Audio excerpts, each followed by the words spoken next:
Ce module traite des stratégies visant à protéger les athlètes lors de leur participation aux activités d'Olympiques spéciaux. Ces procédures reflètent les mêmes préoccupations que celles visant à protéger tout groupe de personnes vulnérables, qu'elles aient une déficience intellectuelle ou non.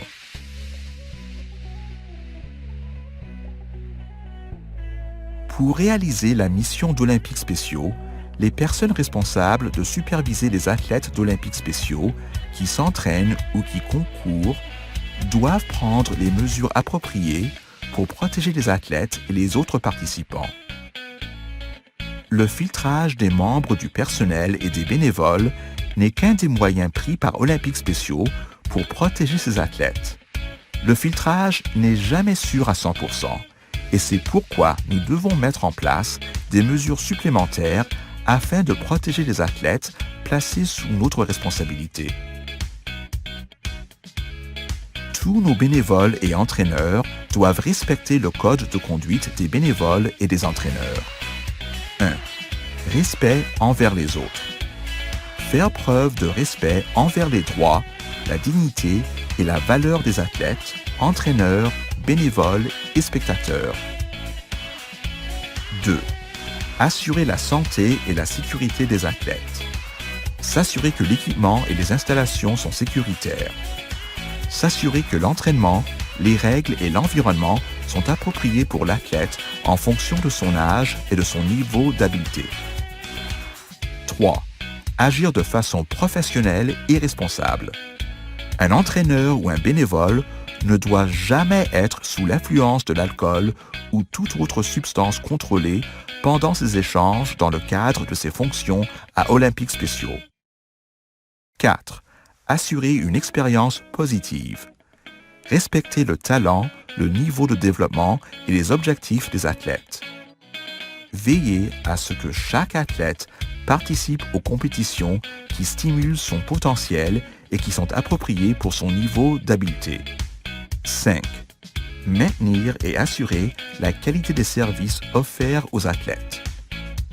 Chercher continuellement à s'améliorer grâce aux évaluations de rendement et au perfectionnement professionnel offert aux bénévoles.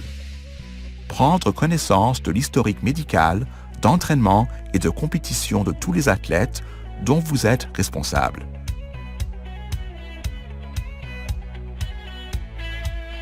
Tous nos athlètes doivent respecter le code de conduite des athlètes. 1. Respecter les règles de la compétition, notamment les règlements officiels des sports olympiques spéciaux. 2. Connaître ses droits et responsabilités en tant qu'athlète. 3. Ne s'engager dans aucune activité illégale. 4. Éviter les comportements perturbants, y compris les comportements dangereux pour soi-même ou pour les autres, notamment les actes de violence, le harcèlement et l'abus physique ou sexuel. 5. Éviter le langage profane et abusif. 6.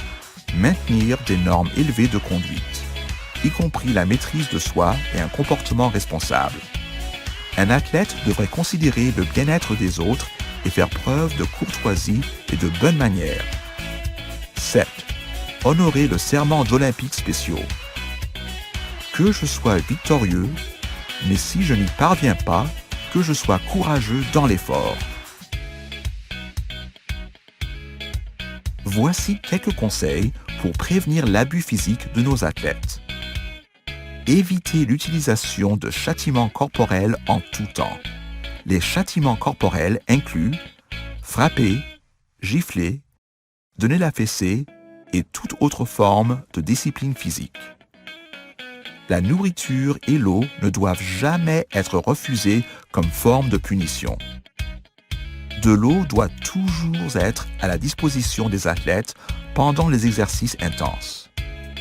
Les soins personnels et d'hygiène ne doivent être effectués que par les préposés aux services de soutien. Les seuls médicaments qui seront donnés à un athlète sont ceux prescrits par le médecin de l'athlète, comme indiqué sur son formulaire de consentement signé par un parent ou tuteur légal.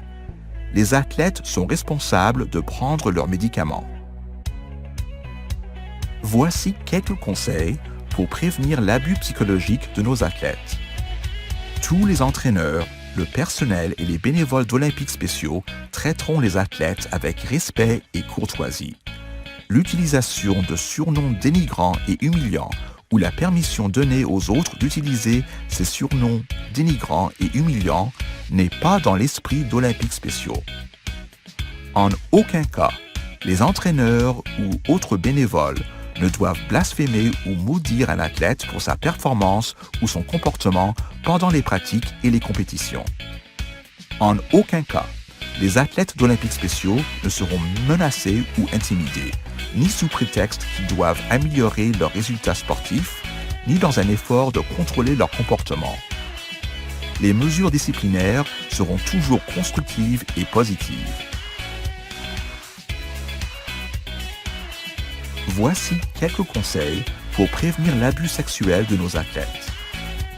Les contacts physiques sont importants au développement humain.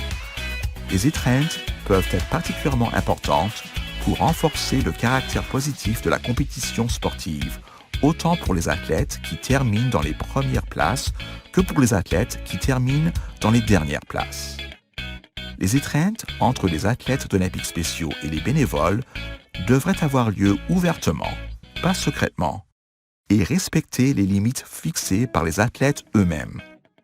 Les membres du personnel et les bénévoles doivent respecter toute résistance émise par un athlète quant au contact physique. Souvenez-vous que l'étreinte implique plus d'une personne et que le respect des limites doit être mutuel.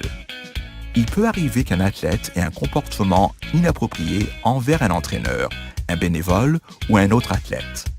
Si c'est le cas, l'entraîneur ou le bénévole doit déterminer le comportement répréhensible, expliquer que ce comportement cause un malaise et qu'une meilleure façon de célébrer serait de se donner une poignée de main, de se taper la main, etc.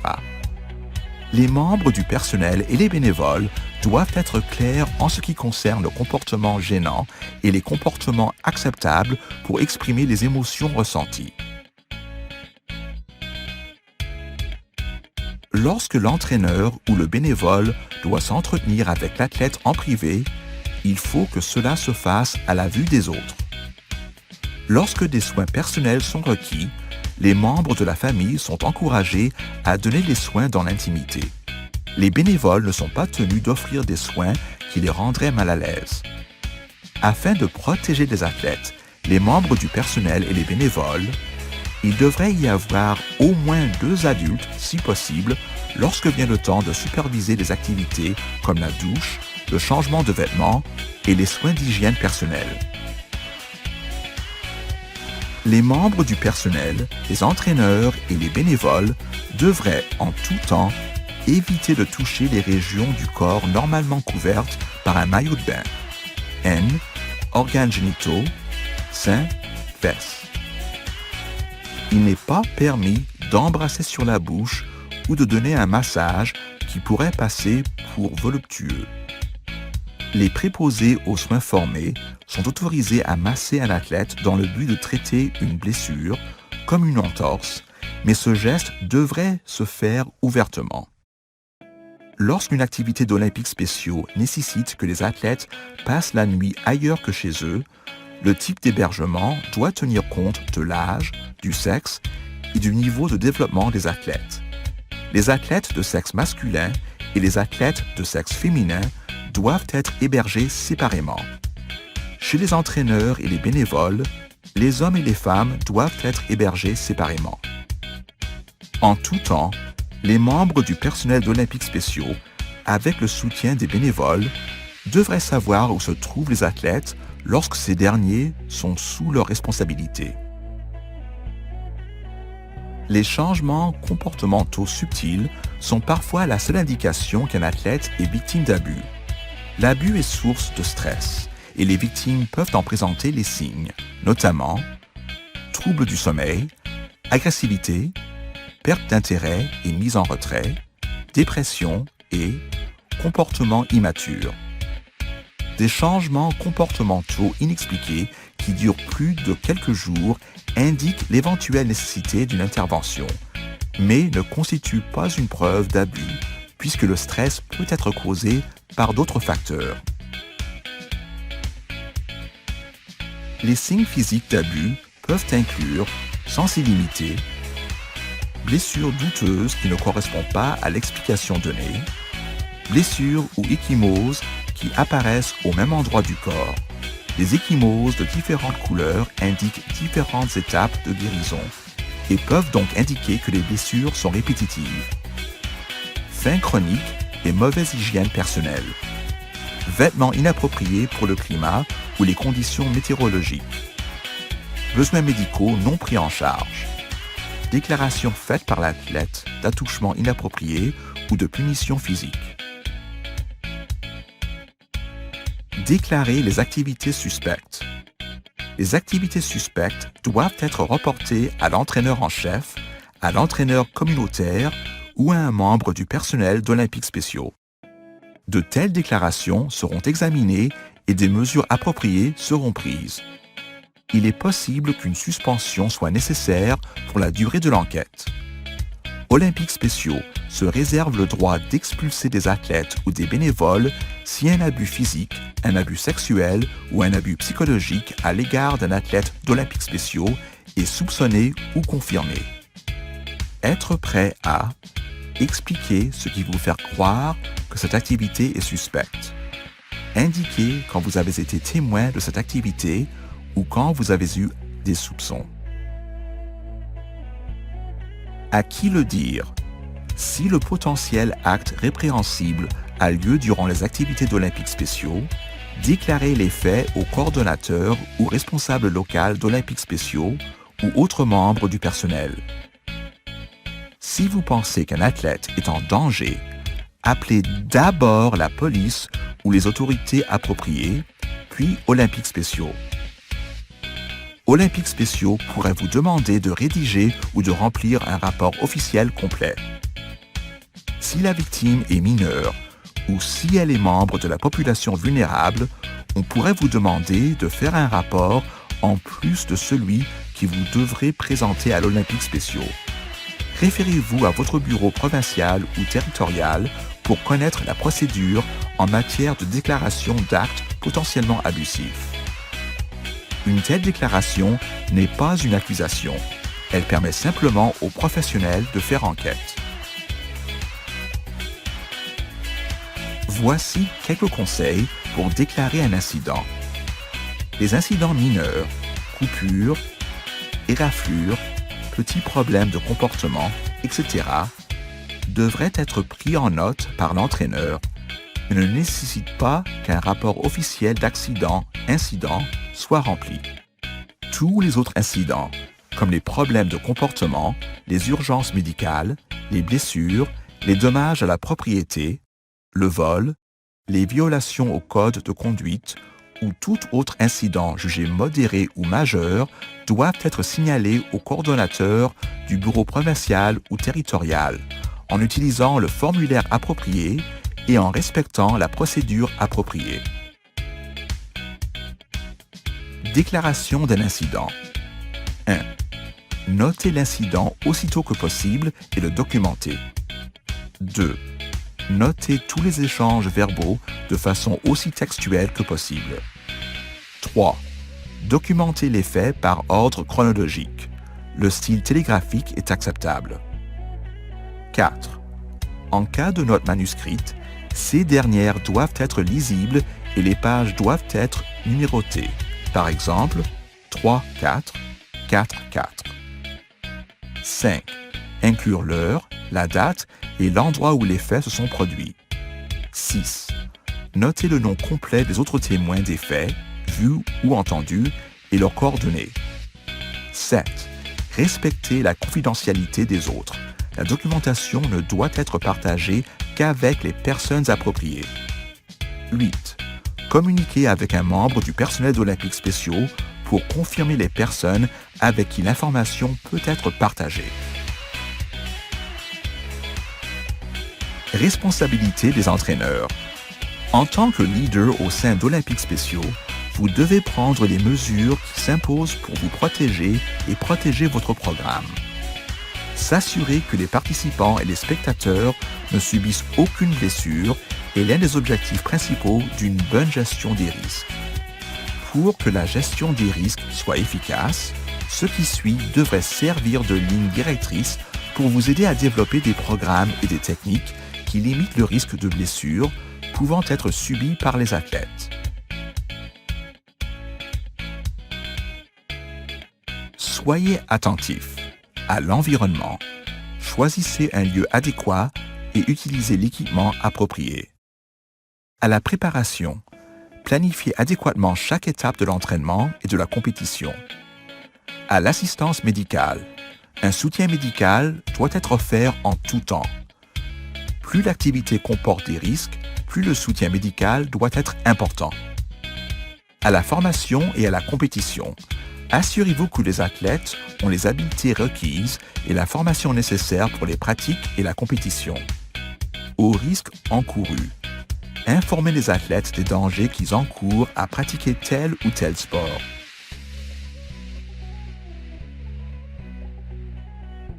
Un plan d'action d'urgence doit être élaboré par les entraîneurs afin de se préparer à une potentielle situation d'urgence. En préparant un plan d'action d'urgence, les entraîneurs sont en mesure de faire face aux situations d'urgence de manière calme et responsable. Un plan d'action d'urgence devrait inclure la procédure pour obtenir du soutien médical d'urgence, réagir à une annulation ou un rapport d'activité, communiquer avec les personnes appropriées, athlètes, fournisseurs de soins, autorités, etc., et déclarer un incident ou un accident. Olympiques spéciaux Canada, ainsi que les bureaux provinciaux et territoriaux, peuvent, à leur seule discrétion, prendre les mesures disciplinaires qui s'imposent lorsqu'une personne enfreint le code de conduite. Toute mesure disciplinaire peut être interjetée en appel conformément aux politiques et procédures fixées par le bureau provincial ou territorial. Les mesures disciplinaires suivantes peuvent être prises: émettre un avertissement, imposer une période de probation, suspendre ou expulser de toute participation future aux activités ou programmes d'Olympiques spéciaux. Les athlètes et les bénévoles peuvent protester contre une mesure disciplinaire imposée en faisant appel conformément aux politiques et procédures fixées par le bureau provincial ou territorial. Veuillez noter: les demandes d'appel doivent être soumises au bureau provincial ou territorial par écrit. L'appelant est responsable de prendre connaissance des échéances et des procédures concernant le processus d'appel. Veuillez vous référer à votre bureau provincial ou territorial pour en savoir davantage sur le processus d'appel. Tous les athlètes, membres du personnel, entraîneurs et bénévoles d'Olympiques spéciaux sont couverts par l'assurance responsabilité d'Olympiques spéciaux Canada. Une preuve d'assurance supplémentaire, requise au moment de réserver des installations pour des activités d'Olympiques spéciaux, peut être obtenue de votre bureau provincial ou territorial sans frais. Pour en savoir davantage au sujet de l'assurance, veuillez vous référer à votre bureau provincial ou territorial. L'instabilité atlanto-axiale est une condition orthopédique dont souffrent approximativement 12% à 22% des personnes atteintes du syndrome de Down et réfère à une malformation des deux premières vertèbres cervicales qui peut entraîner des dommages permanents à la colonne vertébrale. Les personnes atteintes du syndrome de Down, qui souffrent également d'instabilité atlanto-axiale, peuvent ne pas être autorisées à s'entraîner ou à concourir dans un sport qui, par nature, exige une extension cervicale, une flexion radicale ou une pression directe exercée sur le cou ou le haut de la colonne vertébrale. Ces personnes peuvent devoir présenter un certificat médical. Veuillez consulter votre bureau provincial ou territorial pour en savoir davantage à ce sujet. Les sports pour lesquels l'accès pourrait être interdit à de telles personnes sont le ski alpin, le saut en hauteur, le pentathlon, la dynamophilie, le soccer, le basketball, la gymnastique artistique, le plongeon, la nage papillon et tout exercice d'échauffement qui mette de la pression sur la tête et le cou. Pour en savoir davantage au sujet des éléments discutés dans ce module, veuillez vous référer au matériel informatif supplémentaire que vous trouverez sur le portail ou sur la page web d'Olympiques Spéciaux Canada, ou parlez avec un membre du personnel d'Olympiques Spéciaux de votre région. Les entraîneurs recevront une formation supplémentaire du Programme national de certification des entraîneurs.